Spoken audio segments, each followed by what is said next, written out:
নমস্কার প্রিয় বিয়ার, আপনারা দেখছেন খবর তরঙ্গ। পশ্চিমবঙ্গে নির্বাচন আসে, নির্বাচন যায়, ফলাফল হয়, বামেদের আর পরিবর্তন হয় না। আর নির্বাচনের পর পর্যালোচনা হয় এবং তাতে জগাখিচুড়ি উঠে আসে। কিন্তু এসব জগাখিচুড়ির মধ্যেও বামেদের একটা মন্ত্র কিন্তু হয় যে বাম বাম টু রাম রাম, অর্থাৎ বামের ভোট রামে হয়। সত্যি কি আসলে বামের ভোট রামে যায়? বাম সমর্থকদের, বাম নেতাদের বলছি, সত্যিই কি বামের ভোট রামে যায়? আমার তো মনে হচ্ছে যায় না। সে পরিসংখ্যান দেওয়া যায়। এই লোকসভা নির্বাচনে তৃণমূল 29টা পেয়েছে, বিজেপির আসন কমেছে 12টি, 18 থেকে 12টি। সেই ভোট কোথায় গেল? বাম রামেরটা বামে গেছে? বামে তো যায়নি, তাহলে গেছে তৃণমূলে। কিন্তু রাম তো বলেনি রামের ভোট বামে যাচ্ছে। তাহলে আপনারা কেন বামের ভোট রামে বলছেন? বিয়ার, ভিডিওটি ভালো লাগলে সাবস্ক্রাইব করবে। কিন্তু বাম দলগুলোর সমস্যা একটা রয়েছে যে ধর্ম একটি আফিং, আর সেই ধর্ম আফিং বলতে বলতে তাদের ভিতরে ধর্মটা একটা অ্যালার্জি সৃষ্টি হয়েছে। আর সেই অ্যালার্জি থেকেই বাম বাম থেকে রাম রাম শুরু করেছে জব। অর্থাৎ ধর্মের নামে যেহেতু বিজেপি রাজনীতিটা করে, তাই বিজেপি পশ্চিমবঙ্গে ক্ষমতার অলিন্দে না থাকা সত্ত্বেও বাম শুধু রাম রাম করে যাচ্ছে। এটাই হলো বামেদের প্রথম দুর্বলতা। তাদের সত্যিকারের দুর্বলতা কোথায় সেটা কিন্তু তারা তুলিয়ে দেখছে না।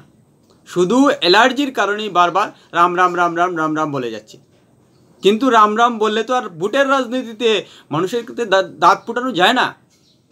এবার লোকসভা নির্বাচনে বাম তো শক্তিশালী তরুণদের উপর নির্ভর করেছিল। প্রতীকুর রহমান, সৃজন ভট্টাচার্য, দীপশিতা দর, মীনাক্ষী মুখার্জি, সায়ন ব্যানার্জি, বড় বড় নাম। কিন্তু তারা যে প্রচারের কাগজে বাঘ, সেটা প্রমাণ হয়ে গেছে। কেননা তারা নিজেদের ওয়ার্ডেই বাম দলের গাঁটি শক্ত করতে পারেননি, সেটা তো পরিষ্কার হয়ে গেছে। আসলেই এরা টিভিতে প্রচার মাধ্যমে বড় বড় মুখ, এবং তারা নিজেদের যে বক্তব্যের ক্যারিশমা দেখাতে পারেন সেটা টিভিতেই দেখা যায় এবং বিভিন্ন ইউটিউব চ্যানেলে দেখা যায়, নিজেদের ইউটিউব চ্যানেলে দেখা যায়। কিন্তু তারা যে সাংগঠনিকভাবে শক্তিশালী নয় সেটা কিন্তু পরিষ্কার হয়ে গেছে 2024 লোকসভা নির্বাচনে। কিন্তু তারা যে গুড়ায় গলদ করেছে সেটা কিন্তু এখনো যায় না। সেই যে বললাম অ্যালার্জির কারণে তারা বারবার বাম বাম টু রাম রাম করেই যাচ্ছে, কিন্তু মূলত কোথায় সমস্যা সেটার দিকেই যাচ্ছে না। যার কারণে ইলেকশন আসে, ইলেকশন যায়, ফলাফল আসে, কিন্তু বামেদের আর কোনো পরিবর্তন হয় না। তারা যেখানে রয়েছে সেখানেই জিরো হয়ে রয়েছে। তাদের একটি পর্যন্ত সিটও আর আসে না। আর এ নিয়ে পর্যালোচনা কয়, হাস্যকর তথ্য উঠে আসে, মজার তথ্য উঠে আসে, এই পর্যন্তই সীমাবদ্ধ। সত্যিকার অর্থে 2011 সাল থেকেই ধরি, যখন বাম পশ্চিমবঙ্গ থেকে গদিচ্যুত হয়, তখন তৃণমূল কতটি আসন পেয়েছিল? 185টি। কাকে সরিয়ে হয়েছিল? বামকে সরিয়ে। বামের ভোট কোথায় গিয়েছে? তৃণমূলে গিয়েছে। তখন তো রামের নামগন্ধও ছিল না। তাহলে বামের ভোট কোথায় গিয়েছিল? তৃণে গিয়েছিল, তৃণমূলে গিয়েছিল। তাহলে এখানে হঠাৎ করে রাম এলো কোথা থেকে? 2014 লোকসভা নির্বাচন, বিজেপি মাত্র 2টা সিট ছিল, তৃণমূল 34টা, কংগ্রেস 4টি, বাম 2টি। তাহলে বামের ভোট কোথায় গেল? তৃণমূল। কংগ্রেসও ধীরে ধীরে কমছিল, কিন্তু কংগ্রেসের একটা ভোট রয়েছে পশ্চিমবঙ্গে, সেটা তারা রেখেছিল এতদিন। তারপর 2016 লোকসভা নির্বাচন, 2016 বিধানসভা নির্বাচন, পরিসংখ্যান 211টি আসন, আর বামেদের ছিল 26টি। এর আগে 2011 সালে 40টি, আর কংগ্রেসের ছিল 42টি, হয়েছে 44টি। বামেদের ভোট, বামেদের আসন কোথায় গেল? 211 থেকে 215 হয়েছে, 184 থেকে 211 হয়েছে। তাহলে বামেদের সেই 40 থেকে 26-এ নামার, কোথায় গেল সেগুলো আসন তৃণমূলে? এটা তো সত্যি। অন্যদিকে 2011 কংগ্রেসের 42 থেকে 44 হয়েছে, অর্থাৎ 2টি বেড়েছে, কিন্তু কংগ্রেসের ক্ষতি হয়নি, কিন্তু বামেদের ক্ষতি হচ্ছে। তাহলে বামেদের ভোট কোথায় গিয়েছে? তৃণমূলে। 2021-এ তৃণমূল, 2015 বাম 0, কংগ্রেসও 0। তাহলে অন্যদিকে বিজেপি 77টি আসন পেয়েছে। বাম তো প্রথম থেকেই কমে গেছে। তার মানে দেখা যাচ্ছে যে তৃণমূলের ভোট প্রথম যখন বামরা কেড়ে নিয়েছিল সেটা থেকে নামেনি। 184, 211, 215 তারা প্রতিটা নির্বাচনে বাড়ছে আর বাম কমছে। যদি 2021-এর নির্বাচন আর 2016-র বিধানসভা নির্বাচন ধরি, তাহলে দেখা যাচ্ছে কংগ্রেসের 44 আর বামেদের 26 কমে গিয়ে বিজেপিতে গিয়েছে। তাহলে বামের একা কোথায় গেল? কংগ্রেসেরও তো গিয়েছে। কংগ্রেস তো বলছে না যে কংগ্রেস রাম রাম। তাহলে বাম কেন বারবার বলছে রাম রাম? আসলে ওই দেশ ধর্মের অ্যালার্জির কারণেই বিজেপি ধর্মের নামে রাজনীতি করে বলেই শুধু রাম রাম রাম রাম রাম রাম জপে যাচ্ছে, কিন্তু তাদের গোড়ায় যে গলত সেটাই ধরতে পারছে না। তৃণমূলের শাসন ক্ষমতায় আসা যে বামকে সরিয়ে বাম থেকে তৃণ হয়েছে সেটা কিন্তু ধরতে পারছে না। তারা বারবার শুধু রাম রাম রাম রাম বলে যাচ্ছে। রামের ভোট শতাংশ বাড়ছে। অন্যদিকে এই লোকসভা নির্বাচনে যেখানে 6 বা 6.5% আসন ছিল, সেখানে 5% নেমে গেছে, আরও নেমেছে। কার নেমেছে? রামে গেছে। এই 1.5% রামে গিয়ে কী হবে?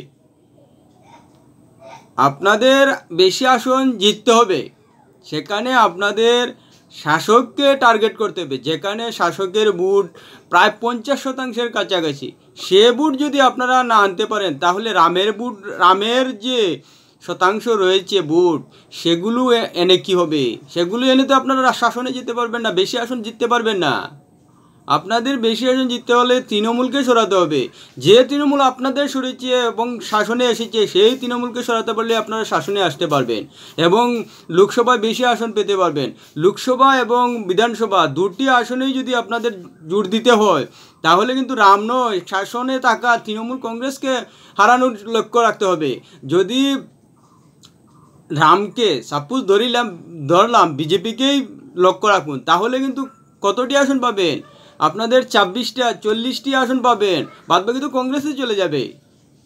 আর 211টি 184টি আসন যে তৃণমূল পেয়েছিল, সেগুলো তো আপনাদের সরিয়ে আপনাদের ভোট তো তৃণমূলে গিয়েছে, প্রথম তো তৃণমূলে গিয়েছে।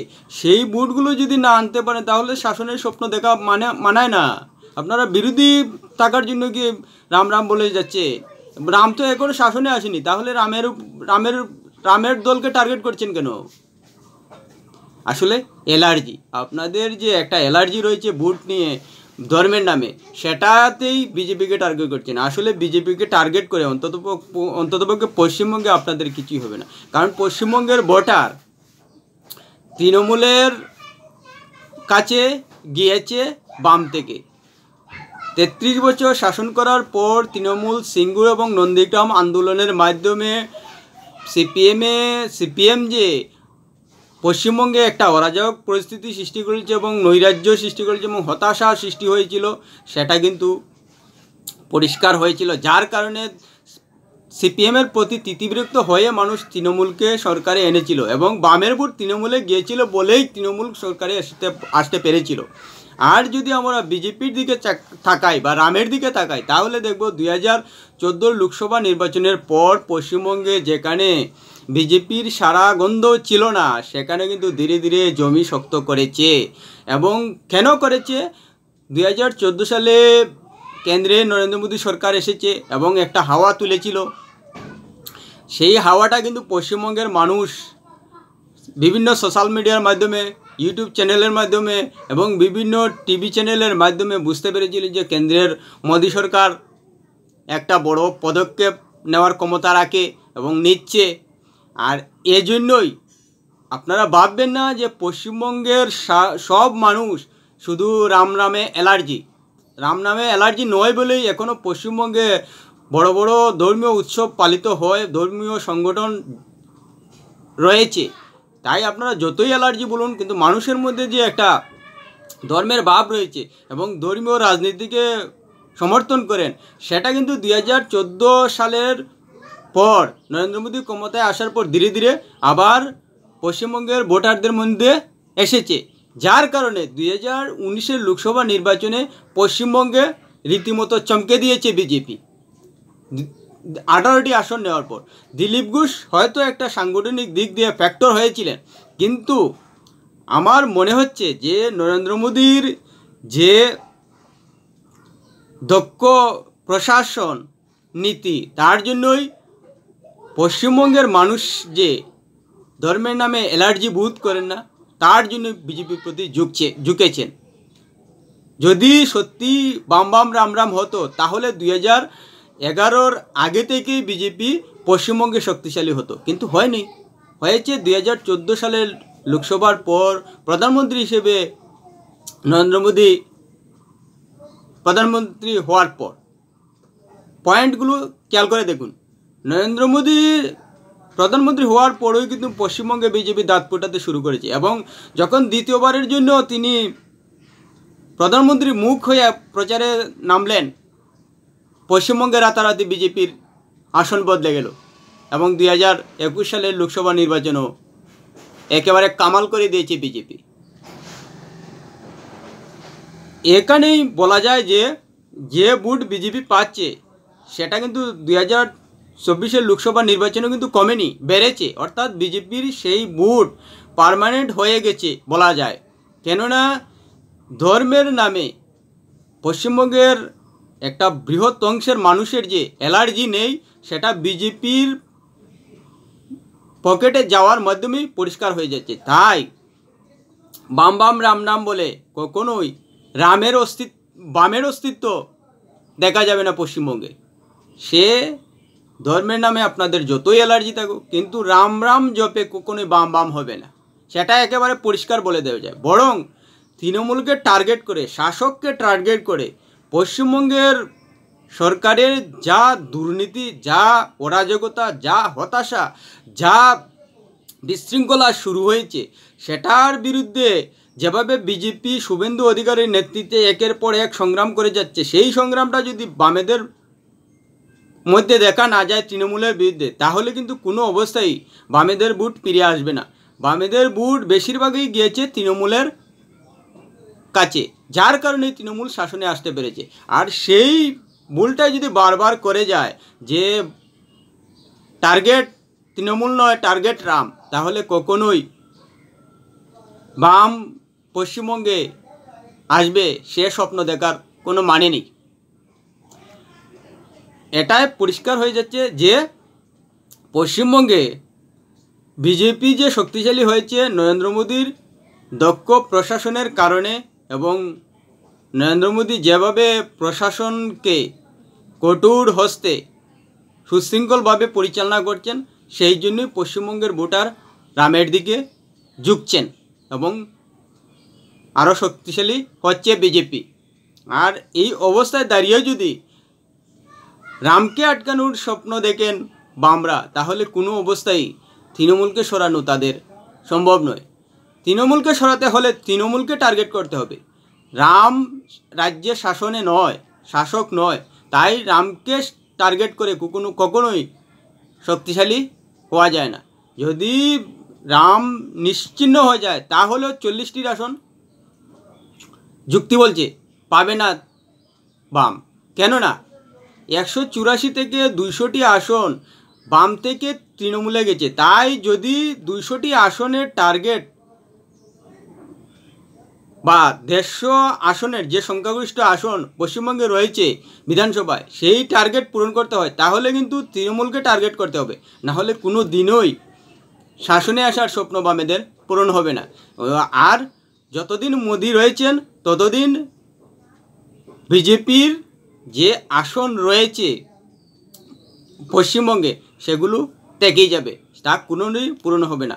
আর যদি শুভেন্দু অধিকারী এখন যেভাবে লাগাতার সংগ্রাম করে যাচ্ছেন এবং বিজেপির সমস্ত নেতামন্ত্রীদের একজুট করে দলীয়ভাবে লড়াই করেন, তাহলে কিন্তু বিজেপির ভোট আরও বাড়বে। হয়তো একটা সময় আসবে তৃণমূলের প্রতি মানুষ স্থিতিবিরক্ত হবে এবং তৃণমূল যে অন্যায়ভাবে ভোটটা আদায় করে সেই পন্থা থেকে যদি একবার সরে যায়, তাহলে কিন্তু তৃণমূলের ভোট ভাগাভাগি হয়ে অনেকটা রামে চলে যাবে, কিছুটা বামে চলে যাবে, আর রাম শাসনে চলে আসবে। এটা পরিষ্কার বলা যায়। তাই যতই বাম পর্যালোচনা করুক, তাদের টার্গেট থাকা উচিত কিন্তু শাসক তৃণমূল। যদি শাসক তৃণমূল না হয়, তাহলে কিন্তু তাদের সরকারে আসার আসন আসবে না। যদি রামকে টার্গেট করেন, তাহলে কিন্তু 40টি আসনই তাদের আসতে পারে। আর যা আসন বাদ বাকি রামে গিয়েছিল কংগ্রেসের, সে আসন কংগ্রেসে চলে যাবে। তাই কোনো অবস্থায় শাসনে আসার মতো পরিসংখ্যান আসবে না বামেদের।